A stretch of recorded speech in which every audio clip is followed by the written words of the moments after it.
आकाशवाणी इम्फाल की FM Sangai channel ताबीरम लिबसिंग Sangai क्विजना अमुक हन्ना तरामना ओक्सरी खुरुमजरी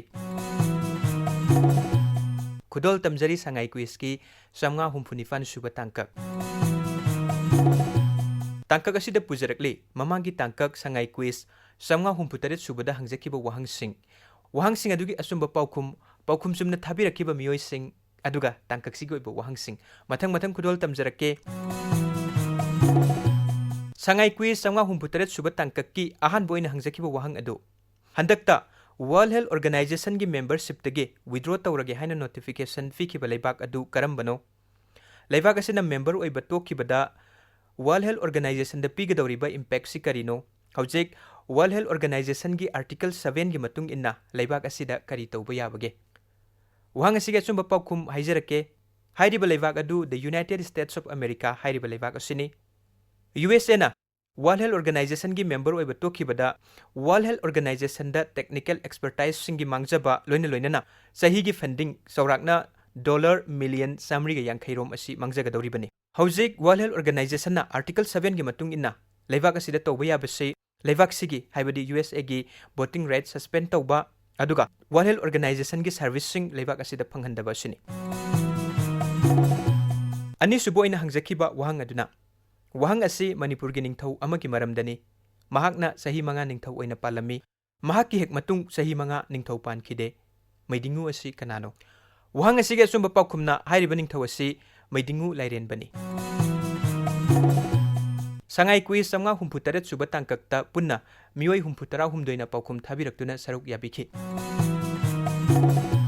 मखोयगी मरक्तगी अहानबसी वहांग अनिमकी पाउखुम Chumna थाबिरखिबा मियोयसिंग हाइजरके सिंगजमई Sapam लेकाइदगी Amarjit Sapam पाथसोय पाथफोर लाइहराउबुंग मनाक्तगी Hijam अजेम Singh थांगमैबन सिनाम लेकाइदगी सिनाम noun केसुर सिंगा मखादगी एम बुधे सिंह सगोलबन मोइरांग हनुबा मखा लेकाइदगी लक्ष्मी खोइरोम सिंगजमई वांगमा खेत्री लेकाइ मोंखांग लंबी इम्फाल ईस्टगी नोंमै कापम तेजेंद्रो सिंह कोंगबा सनम लेकाइदगी लांगोलजम ननाव लेतोंगदगी अकोइजम ब्रोजेन सगोलबन तेरादगी सोमेंद्रो ओइनाम खुंद्राकपा मखा लेकाइदगी लोतिका सौगाइजम कैराव बित्र मखा लेकाइदगी तौरेम याइफवी अमसुंग तौरेम याइफबा लोइतांग खुनों मनिंग लेकाइदगी माइबम योहेनबा मैतै बिजन कुमार फिजम सेक्ता मखा लेकाइदगी कक्सिंग लाइथागोय लेकाइदगी जीवन खेत्री तेरासापम लेरक नोंमाइथेम लेकाइदगी नोंमाइथेम मनीसान हैंगांग मयाइ लेकाइदगी संध्यारानी थोकसोम टेक्सम ममंग लेकाइदगी सोनाली थोंग्राम हौबम मरक कैसाम लेकाइदगी खाइदेम राजलक्ष्मी अमसुंग खाइदेम विद्यालक्ष्मी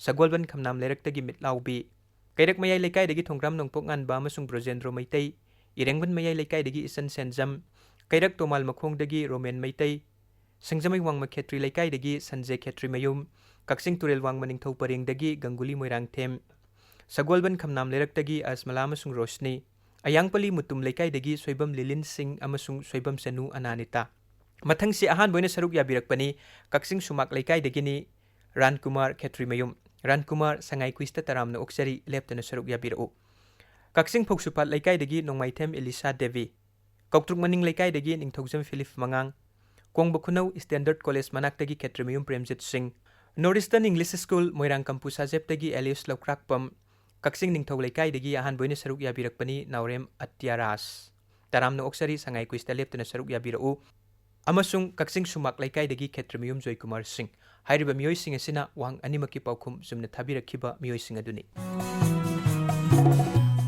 अहानबा वाहंगी पाउखुम तमक जुमना थाबिरखिबा मियोइसिंगना हैरोक बाजारदगी लांगबम संतोष संगाई क्विस्ता मुखहना तरामना ओक्सरी कैरक पांथोइबी लंपाक्तगी Sylvia Sanu TG Higher Secondary School Imphal तमलिबी निंगथौजम मर्सिका देवी पारी इमोम ख्वाई सिंदम संगपांगैदगी निंगथौजम मनंद सिंह रगाइलोंगदगी पाइखोनलु गांगमै कोंथाखाबम मखा लेकाइदगी थौदाम इमोचौ सिंह अमसुंग नोंमैबुंग सक्प्रमदगी असोम अरविंद सिंह हाइरिबा मियोइसिंग सिना अहानबा वाहंगी पाउखुम तमक जुमना थाबिरखिबा मियोइसिंग अदुनी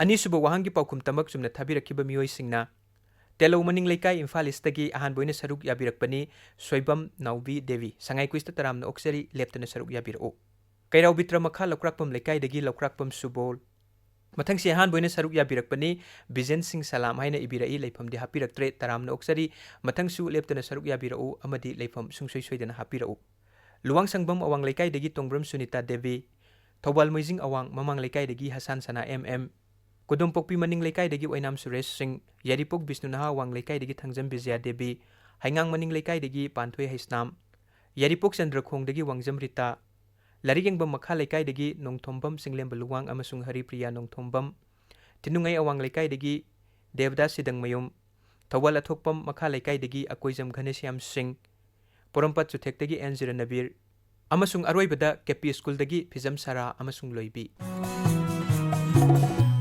Paukhum thabiraktuна saruk yabikiba amadi thorum mapung phahanbikiba sing sangai quizna thagatpa phongdokjari. Hawjikti tangkaksigi haibadi sangai quiz samnga humphunipan subagi wahang sing mathang hangjaraklage. Ahanba wahangda aigi khut ani asi ta pairaga mana hairai. Itaima ibema aigi isa yamna kanna nare hai. Itaima ibemagi taibungode doctor ni. Amukta salhanbiyo. Aigi upay amata tawbiyo. Asigumba thamoi sokpa wahai asi mangondagi thorakani haiba mabu kuina tinabadagi thajaba ngamude onthokpani. Mathaki matek asi yamna maming satpa ayibi amagi Manipuri wari masa amadagi lauthokpani. Wari maming karino kanana ibano. Wahang amukha na ningsingjari. Aigi khut ani asi tap pairaga mana hairai. Itaima ibema aigi isa yamna kanna nare hai. Itaima ibemagi taibungodi doctor ni. Amukta salhanbiyo. Aigi upay amata tawbiyo. Asigumba thamoi sokpa wahai asi mangondagi thorakani haiba mabu kuina tinabadagi thajaba ngamude onthokpani. Mathaki matek asi yamna maming satpa ayibi amagi Manipuri wari masa amadagi lauthokpani. Wari maming karino kanana ibano. Anisuba wahangda Cuba hairiba leibak asi Nobel laureate writer amagi punsida yamna maru oi. Sahi kunma thoirong Cuba da leikhi. Mahaki Nobel Prize Pangkiba Larik Yauna Larikaya Mafam Sida Iki. Ayibasi kanano, Mahagna Cuba da Lisingama Samapan Nipuda Laikiba Yumadugi Maming Karikaubage. Wahang Amukana Ningsingjari. Cuba hairiba leibak asi Nobel laureate writer amagi punsida yamna maru oi. Sahi kunma thoirom Cuba da leikhi. Mahaki Nobel Prize Pangkiba Larik Yauna Larikaya Mafam Sida Iki. Ayibasi kanano, Mahagna Cuba da Lisingama Samapan Nipuda Laikiba Yumadugi Maming Karikaubage. Hangjariba wahang sing asigi paukhum lakliba July gi tang kun mari phawbagi manungda aikhoida yohanbirau. Paukhum email oina thabirakke hairabasu yai natragana Facebook ta inbox tawbirakpa yai. Email oina thabirakke hairagana aikoigi email ID sangaiquiz@gmail.com hairibasida mail tawbirau. Aduga Facebook Messenger gi kuthangda inbox tawbirakke hairagana aikoigi Facebook page All India Radio Imphal hairibasida inbox tawbirau. Sangai quiz leptana saruk yabiyu amadi tha amagi lucky winner oibiduna.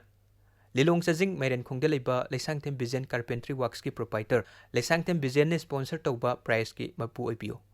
Wai siga loinana ngasigi oinade sangai quiz tabiram libasing amukha na thagat sabaga loinana khurumjari.